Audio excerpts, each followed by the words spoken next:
Hello and welcome back to Planescape Torment. So we are looking for Alright. a lover. Alright. Mr. Merryman, over here. Merryman, where are you? Done. I'm looking for you. Oh, look at him. I'm gone. We got him. Laura, I found your love. Look at that man. Isn't he something? Merryman gives you a sour, withered look. Go away. He hisses. What? Wait, Dolora wanted me to speak with you. Maybe Dolora is has a long life, or perhaps even immortal, and this guy just went old, or perhaps just Dolora has a thing for older men. Wait, Dolora wanted me to speak to you. Merryman eyes you suspiciously. That's so? About what? Huh? Well?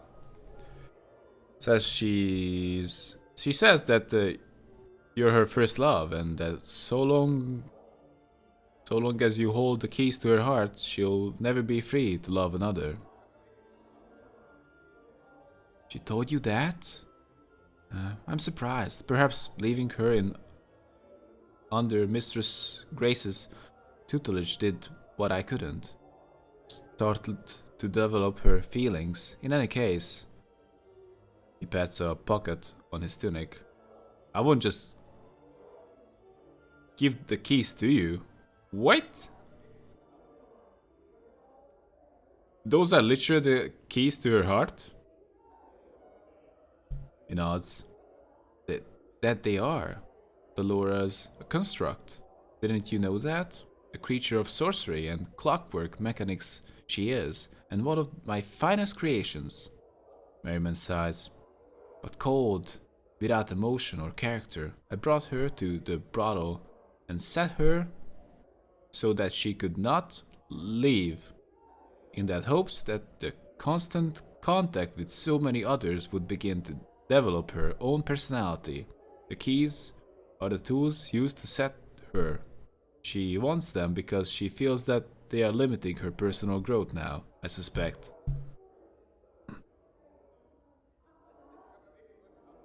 What do you want for the keys? I want to forget. I've lived almost 150 years now, and I've seen every sensory stone I've cared to in this grand hall.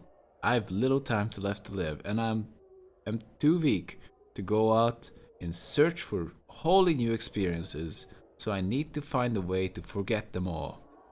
That way I can start again in my final days. So do I just wallop you in the back of the head? So what? Updated my journal. No, you bloodthirsty lummox. I'll need something, some item, some concoction that will allow me to forget, like a draught of river Styx, something like that. Right, I'll return. What? Right, I'll return if I find something. Farewell. Seriously? I can just kill you and take your keys. How about that? Perhaps I should be careful with that. I'm gone. I'm gone. Show me, Splinter. So I want some sensations. How can you help me?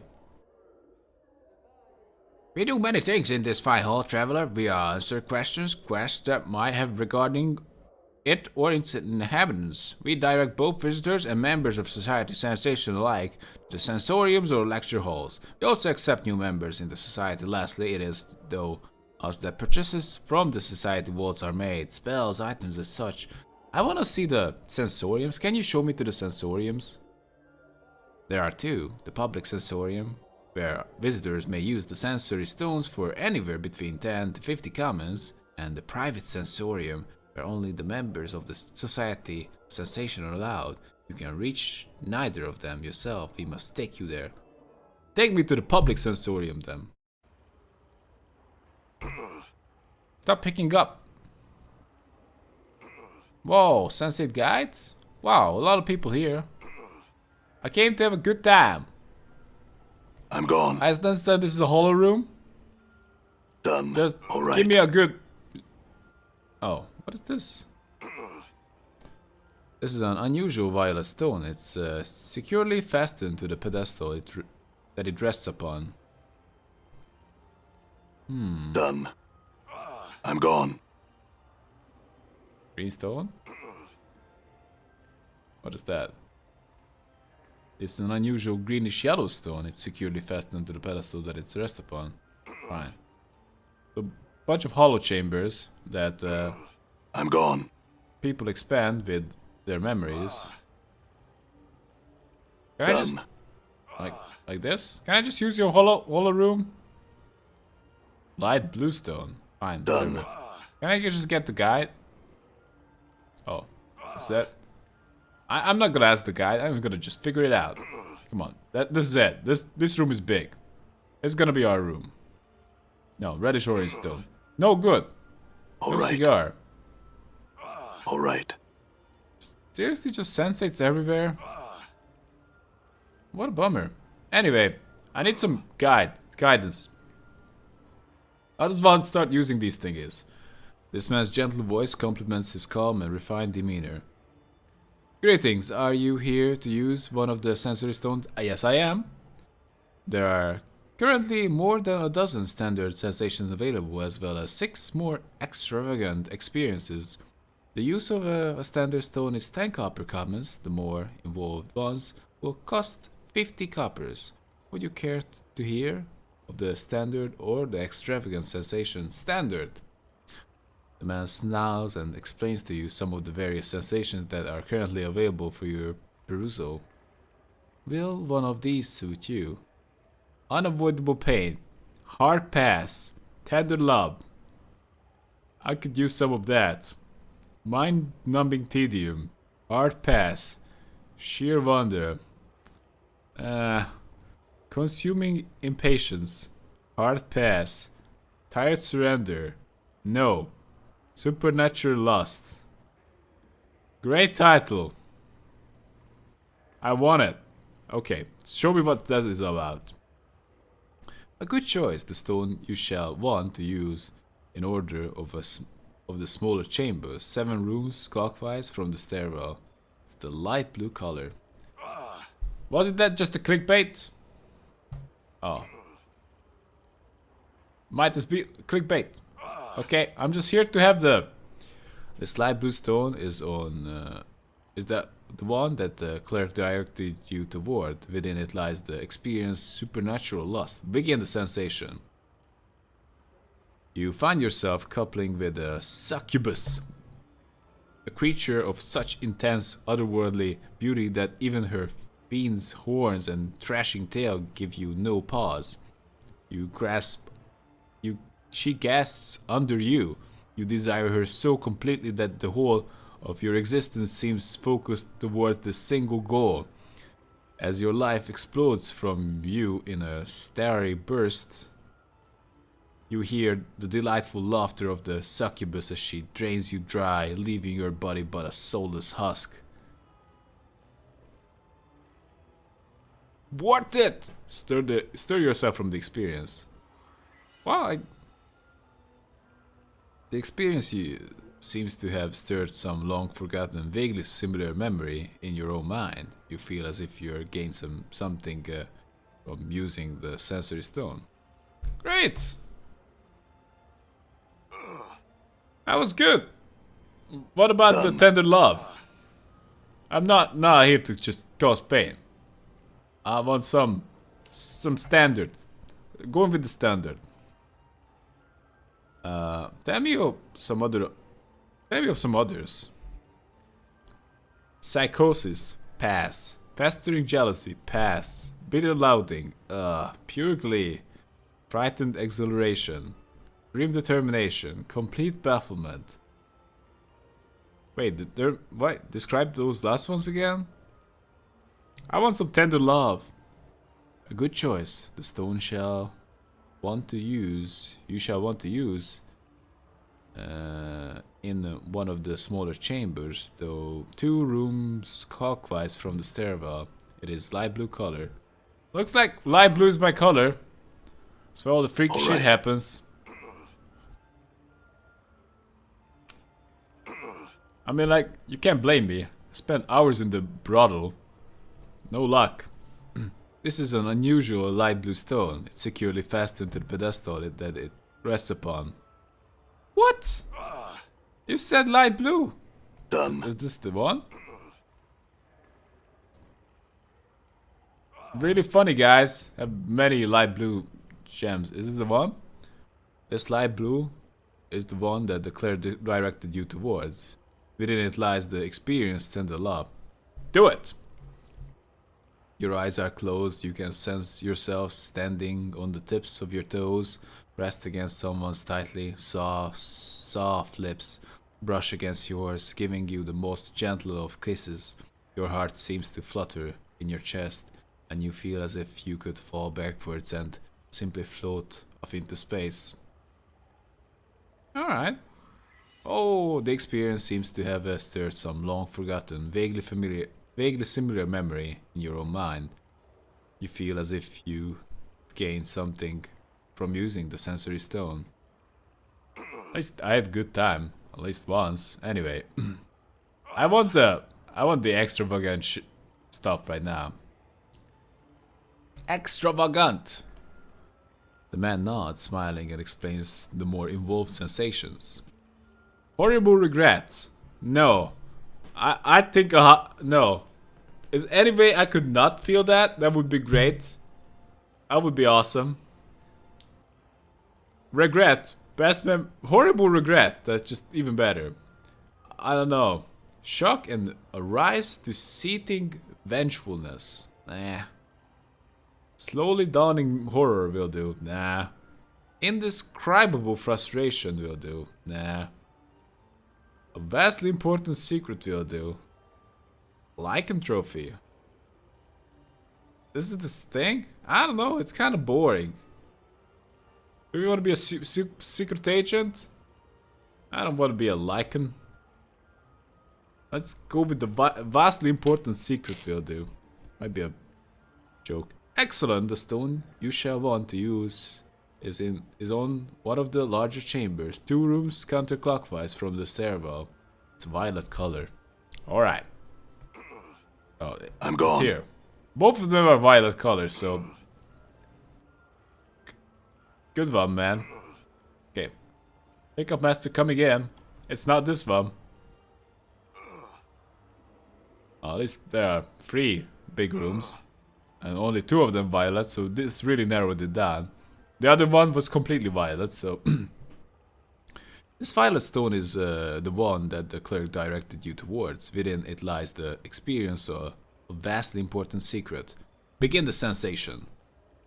6 Imperial servants rush ahead of you, singing the golden doors of the Dragon Palace wide.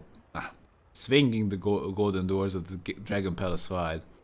Long live the Empress! They cry in unison. 1,000 years! Long live the Empress! 1,000 years! You only want it for 1,000 years? Continue the experience. Beyond the threshold, dozens of loyal warlords, kings in their own right, drop to their knees, touching their heads to the floor in deference as you pass them en route to the Grand Imperial Throne.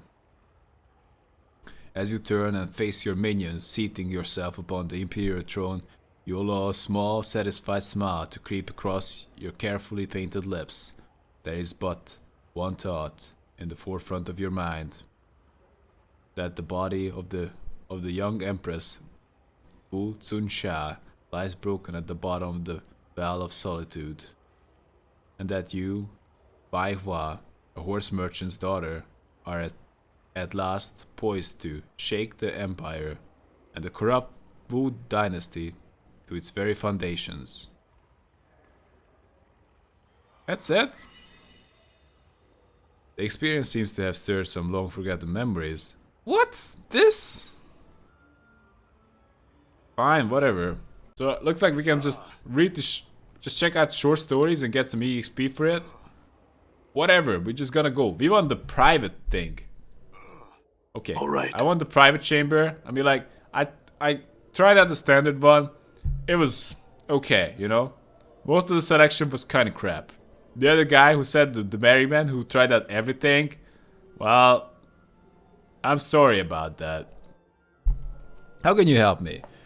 I just want to go to the private sensorium. Take me to the private sensorium. Wow, this is more like it. I'm a sensate. Looks like there's no one here. I must rest. I'm gone. So, what the hell is going on in this private sensorium? Done. Right. We need to set up Kip now. Oh, it looks like there's a mage All right. there. Oh. Oh, no. Let's leave first. Who's this guy? Well, don't we need to talk with him?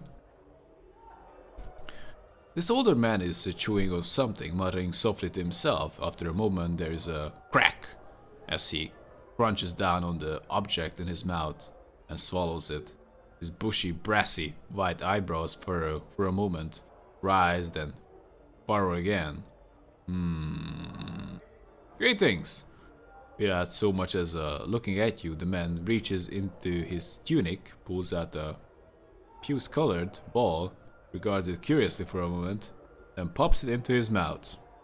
I said greetings. The man frowns and waves at you away, then nods to himself thoughtfully as he savors the flavor of whatever he put into his mouth. I got some questions.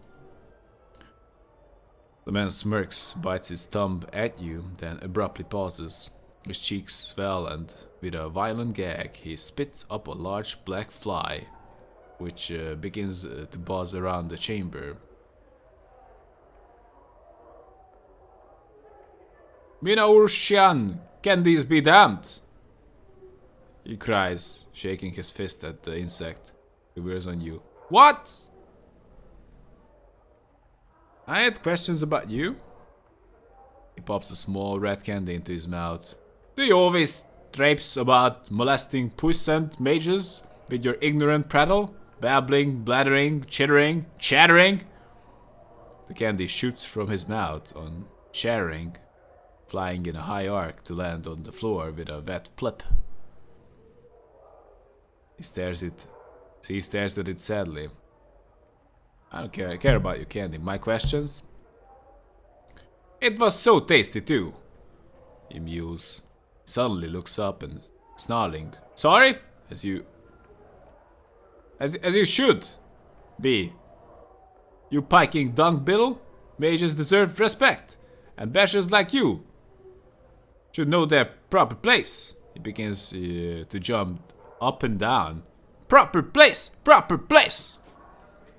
Okay. I was a mage once, but it sucked, so, you know. So, what does that say about you? Calm down, I only make to ask you some questions. I care not, you ghastly beef-witted pignut. His eyes bulge out, he jabs his finger at you. Now off with you! Off with you!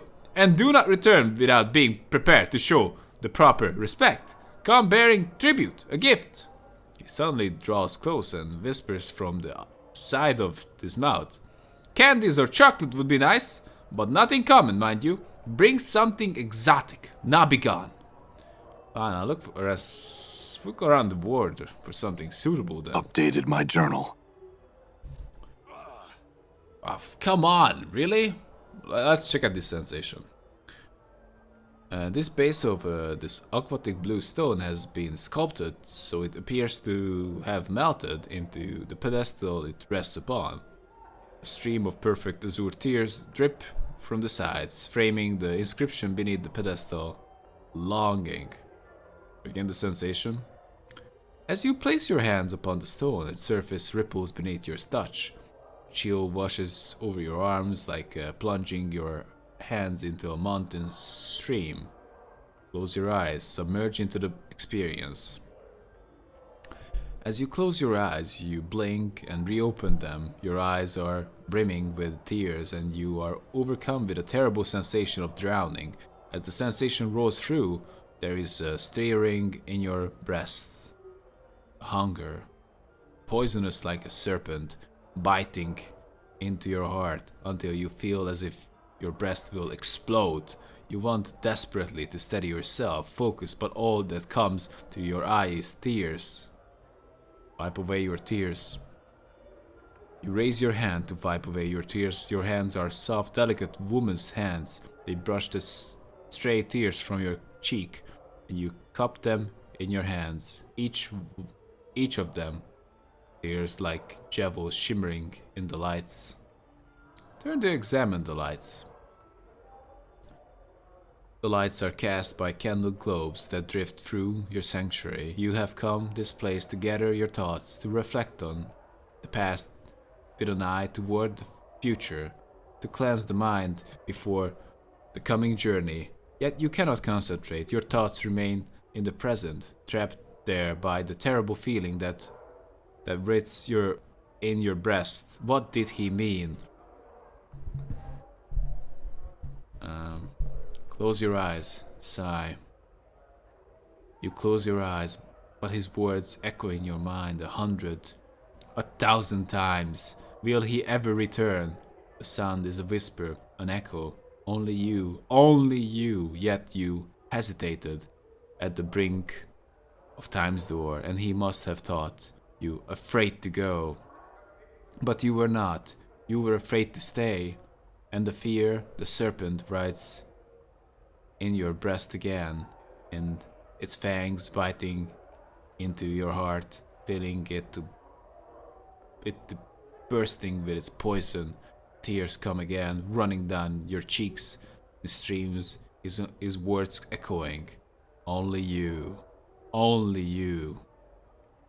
Your eyes snap open. It is his voice. You whirl and you grasp. He stands powerful in the shadows, and he strides into the light of the drifting candles globes, and you feel the serpent writhing and dying. He returned. His face stern, but somewhere in those features you can almost see his pleasure at seeing you. After all, he returned for Echo. Only you can help me, Deonora, but it was wrong for me to ask for your help. Deonora? Whoa! It's about Deonora?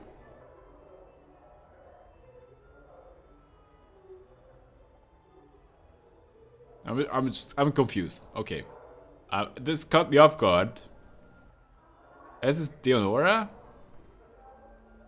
I suppose it can be. I'm like, I left her, and I said I would go back, and I didn't go back, even though I was there at the mortuary. I just like completely ignored her. I never went back to talk to her. Maybe we should go back at one time and talk with her. You speak, Deonara, yet it is you, great-skinned like a statue, striding from the light. Are you that scarred? Your body looks like it has been bathed in knife blades. The wounds, the tattoos, horrible, yet you see through Deonara's eyes, and she sees.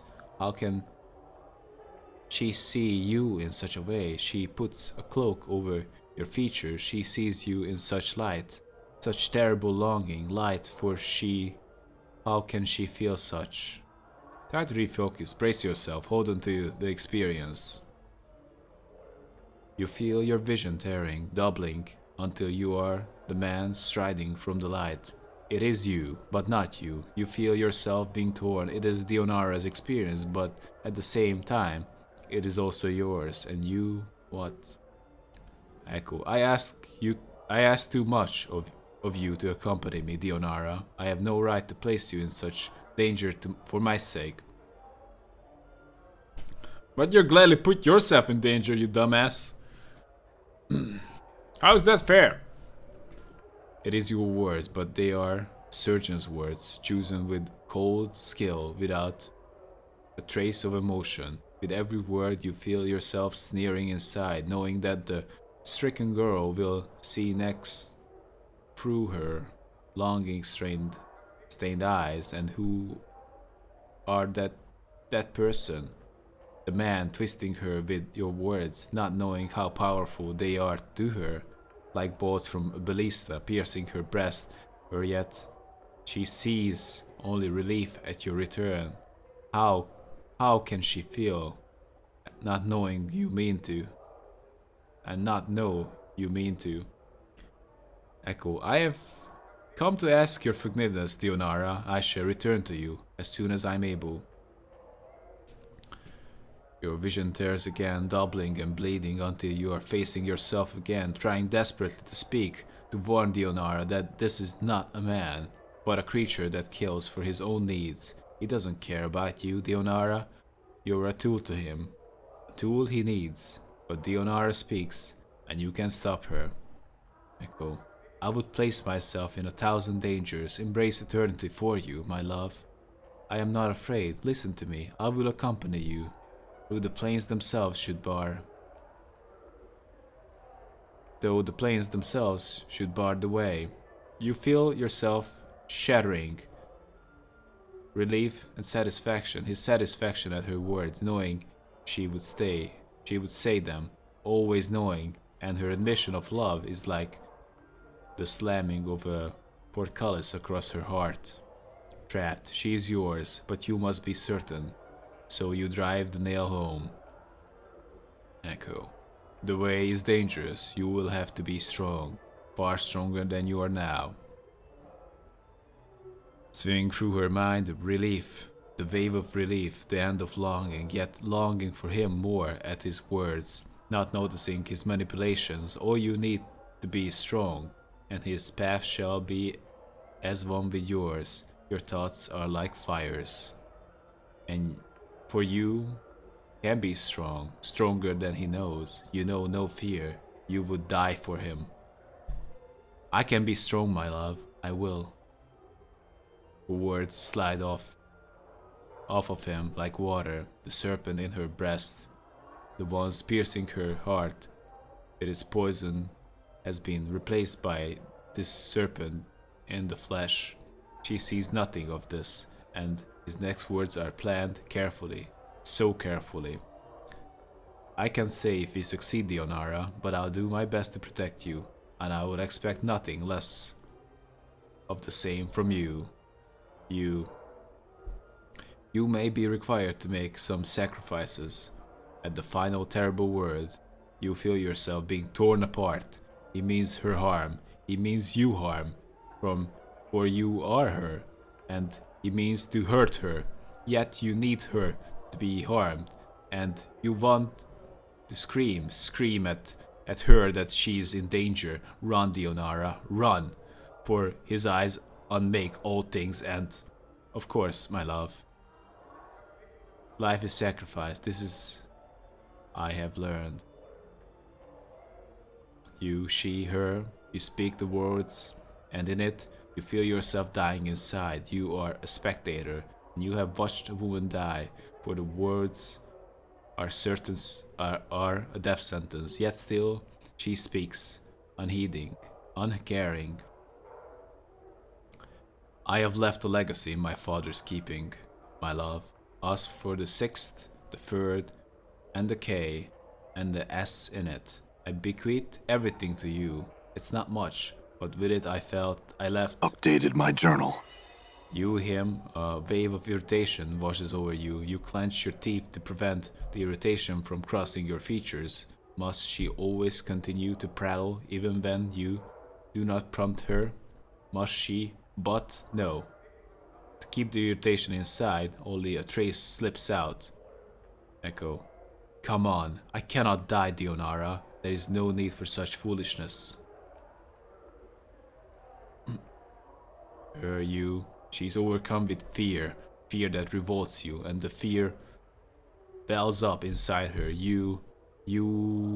As you watch him frown, and you hasten to correct him, he must know the reasons and know the wisdom behind them, so he is impressed with your planning. Speak before he turns away. I know, I often act foolishly, my love, but you said yourself that you can forget things.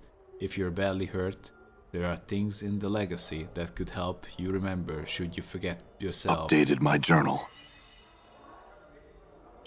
You coldly regard her through your eyes, tracing your gaze along her furrowed brow, wrinkled with worry, desperation. She has acted as you expected, yet there is something in what she says.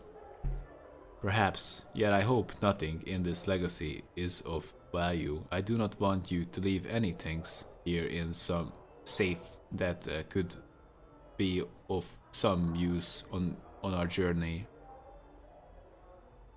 Your illusion is shattered. Just for a moment, you watch silent as the emotion falls to the ground, splintering like a silver glass of some use. Such a casual statement, yet even Dionara sees, and you hope, just for a moment, you hope that she sees him for what he is, the serpent. The serpent. And your hope dies. As in Dionara's eyes, emotion is rebuilt. The sliver is being drawn from the ground. The illusion is rebuilt. But the slight sliver of pain remains. He thinks you have done something foolish, yet you did it for him. You must make amends, but how? You must convince him the legacy is unimportant, but it isn't. It isn't. It is everything. The legacy, my love, it's just a few things to help you remember. The sight of words falls on Dionara, so quick, so sharp, you cannot follow its arcing path. The legacy, the things you do, Dionara, such romantic gestures, no matter.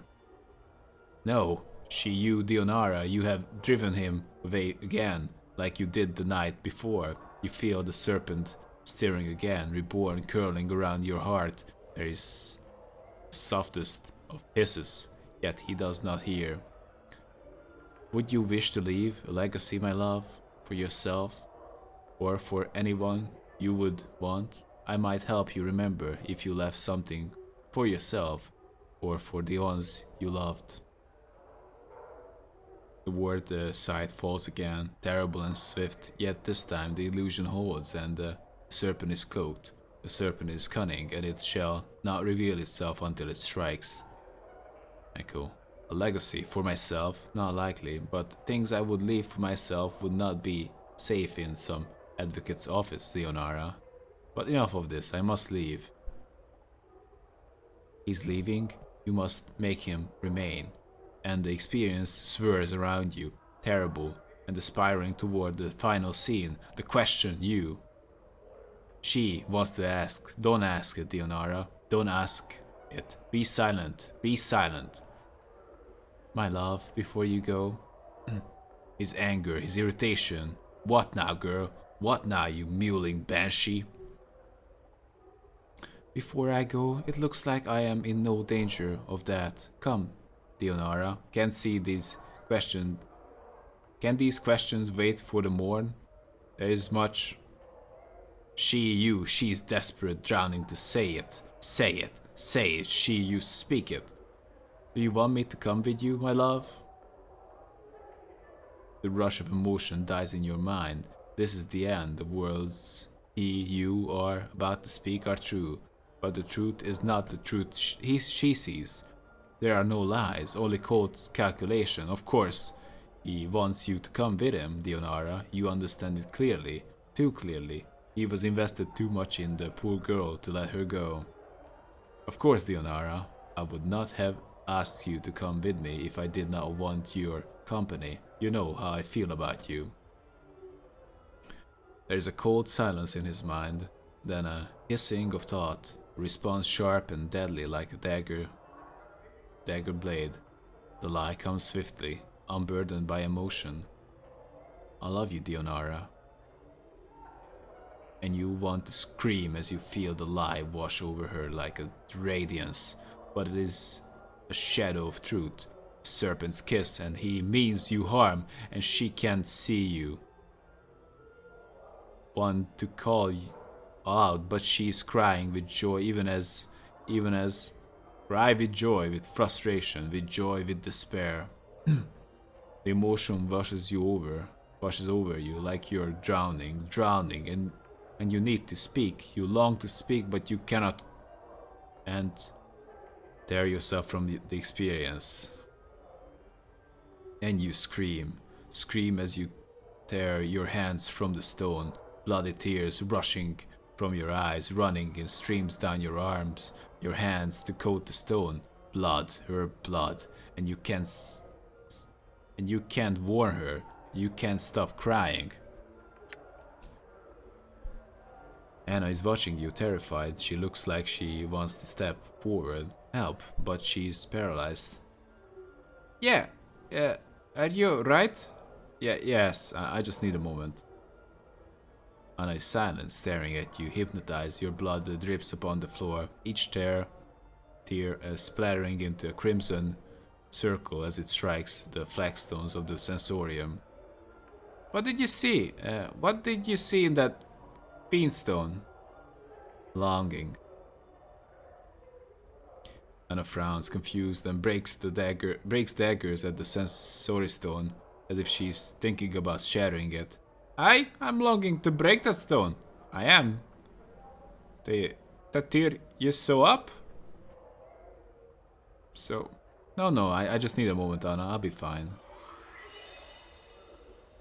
As much as you want to hurl the memory of the experience from you, you hold it fast, because you know it's important to remember it. It was you in that experience, it was the Onara's experience, but because it was you, your memories flooded you, and you could feel both sides at once. Who were you? Who was that shade of you? Turn from the stone. Stop with the hiccups! Wow, that was quite intense, I must say. So, confirmed I was a total jackass. Sounded like I was a sociopath. The inscription around the base of the sensory stone indicates that it holds the experience. Week-long hunting trek across the forests of Arborea. I'm gonna check it out. This is the private thing, and that blue stone was amazing. You're standing in a circle of white tents deep in the woods. Somewhere, the trees around you are by far the largest you have ever seen. Suddenly, though, there's an odd prickling sensation at the back of your skull. Your surroundings melt into a colorless smear, then slowly resolve into what looks like the interior of a large gray sphere. Across from you stands a figure almost identical to yourself. His eyes flash in the half-darkness. A mad smile splits his features. I knew you would come. Greetings. Oh, greetings. So good to see you, sneers. I bid you, murderous tongue, to be silent. That's right, murderous. You pretend innocence is laughable. Who are you? Oh, don't you know? Didn't all those filthy lying be-damned journals tell you who I am? Those journals that were so conveniently left for me when I awoke. Those journals that called me an incarnation. Ha! Burn them all. I did. All that I found. So, what did they say exactly? They spoke lies, and nothing more. Filth about a man who forgets himself, other incarnations of preserving their experiences in writing so later lives could benefit. Thieves, it's my life, mine. You all want to steal my body, and you won't have it. So you're one of my earlier incarnations? Crosses his arms and looks away. You put stock in such trash, yes. What did those lying journals say? They spoke lies, and nothing more. Filth about a man who forgets himself, other incarnation of preserving their experiences in writing so later lives could benefit. Thieves, it's my life, mine. You all want to steal my body, and you won't have it. Where am I? Oh, this? He gestures around him, snickering. Just a little trap, is all. I realize that killing you body thieves might not be enough. I might have to trap you, ensnare you for eternity. You may have realized by now that there is no way out of this sensory stone. Your mind is locked here. You'll know the rather sparse surroundings I've left for you, all to help the madness set in good and quick while your flesh rots away. Chuckles evilly. Wow! I have some questions then. Your earlier incarnations crosses his arms and looks away indignantly, save for a few more tufts of hair on his head. He's identical to you. Even his arms have most of the tattoos yours do. Did you create that trapped dodecahedron? It doesn't look like much of an engineer. I don't know what you're babbling about. Alright, it was me. Brilliant, wasn't it? Did you play with it a bit? Lose a finger or an eye, I hope? He crutches merrily. Did you make this trap? Can't tell you that. It will never be replicated. The magics used in this creation were lost. Even to me. Clever it is, though. One experience hidden beneath the other, so that no flesh but my own would set it off. But if your flesh sets it off, wouldn't that mean I'm you? You've trapped yourself, I've trapped myself, don't you see? But that not. You're the... I thought I put in safeguards. How could you, I, be so foolish? He wrings his hands together, biting his lower lip. How to get out? How? I've forgotten. Wait, I'm the only one who can release you, and that I will not do. If you are I, then you can release yourself. I release yourself by willing the trap open. Wow. I trapped myself into a gem. Alright, last gem. And looks like we need to head to the... What is that? I don't even know what that is. Anyway, that artifact merchant with a very peculiar shop. We need to get some special artifacts. This sickly green stone is securely fastened to the pedestal it rests upon. The inscription beneath it reads, "The Messenger."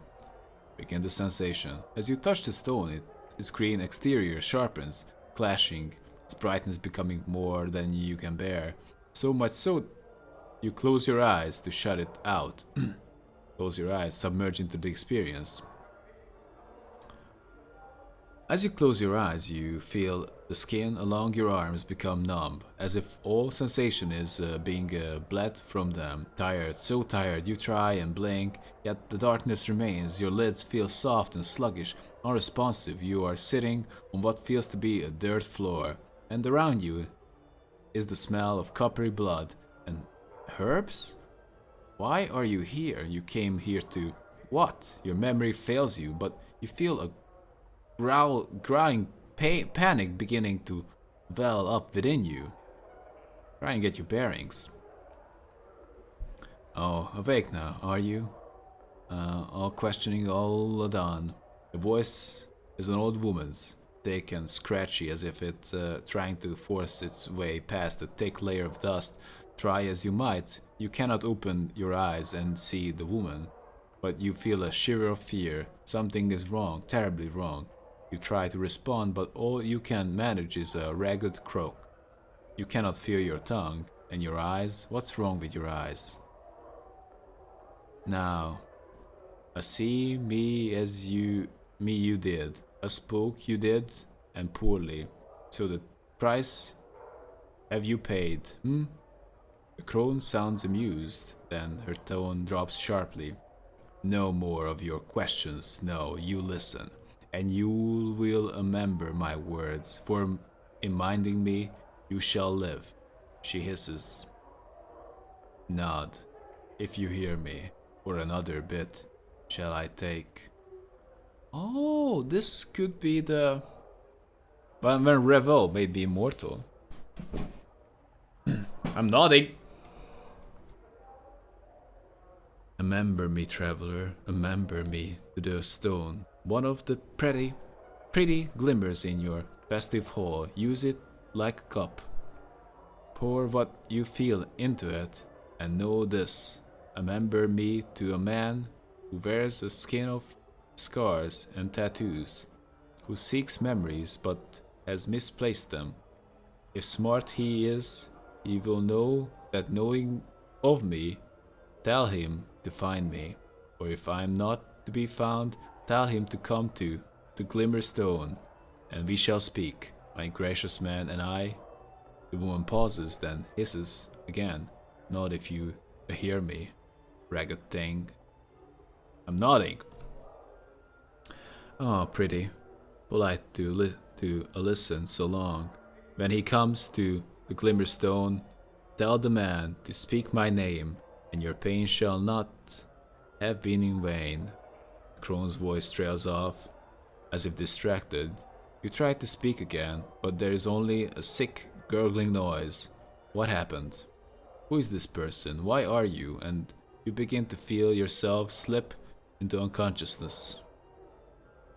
Ravel it is. Updated my journal. Yeah, I had to figure that out. There is silence. Ravel? Ah, my precious man.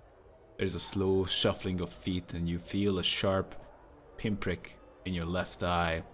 You gasp and suddenly, barely, you can see with your one and only eye.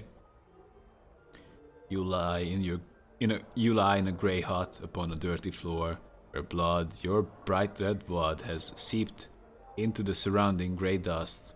Your arms are gone, your legs have been shacked off at the knees, yet you feel numbed, and there is no pain, only fear. There is someone above you, someone looking down on you. Look up. As you look up, through your bloody, blurred vision, you see a horrid, bluish-grey face, grinning with yellow tusks.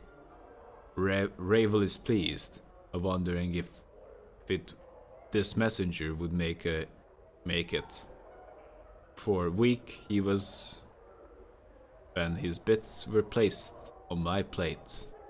She holds up a talon in front of you, and impaled on the tip of it is an eyeball, the right one.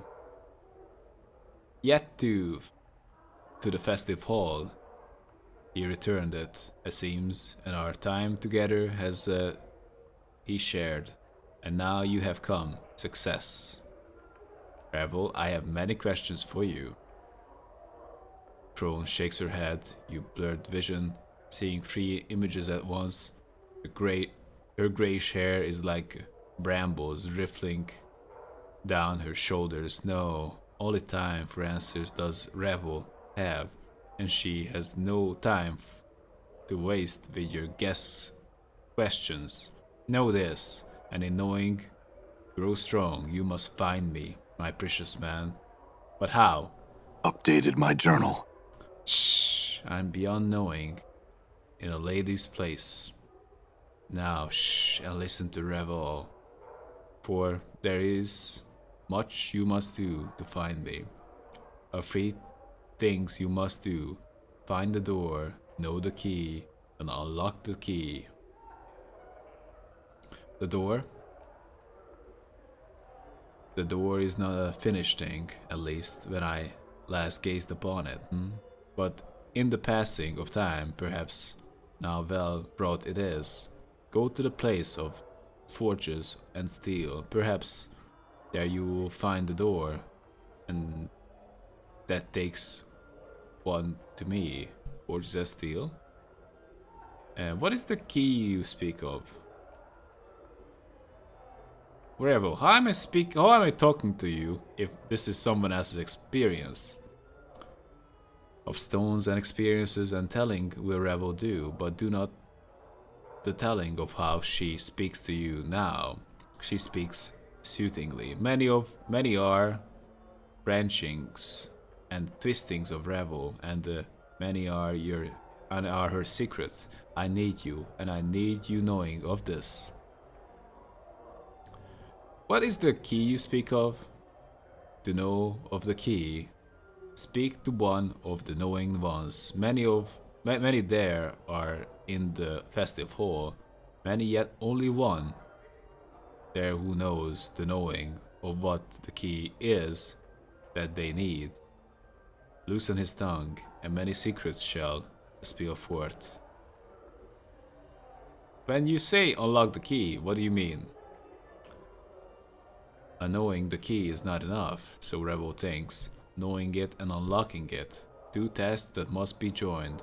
For at times a thing knows not its nature, but you are no stranger to that. Rebel cackles, a long, hideous cry that fills your ears with pain.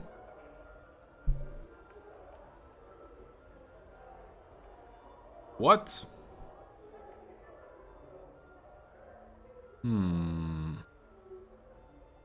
So, where's the door? The door is not a finished thing, at least. So, by the place of forges and steel, perhaps there will find a door that takes one to me. Forges and steel? I'm like, if there was a smithy around here, I would say like, yeah, that's where the door is, but I don't know of a smithy. Okay, farewell, Ravel. Oh, return. I will give you what give what I help I can. Ravel gives a final smile, a horrible yellow fang grin. A blackish tongue darts from her lips and lingers at the edge, teasing. But in the end, only the one question remains. What do you mean, Rebel? Only one question, this I ask. Rebel's eyes blaze like fires, red lightning turning her face blood red. What can change the nature of a man? Well, I would feel pretty good about just completely ignoring you. At the question, you feel a tremor pass through, like thunder, and you feel yourself burn. Let the experience go. Your vision clears until you are standing once again before the hideously green stone. It looks different than before, more horrid somehow. Try and shake off the experience and leave. Wow.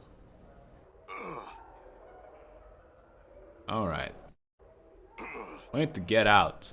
I want to get out of this place as soon as possible. We can get some chocolates for Quell. I just want to get out of this place. What a mess. Wow. Alright. I just felt the need to get out. Wow. Anyway. That's it for now, guys. Hope you had fun. I'm confused as hell.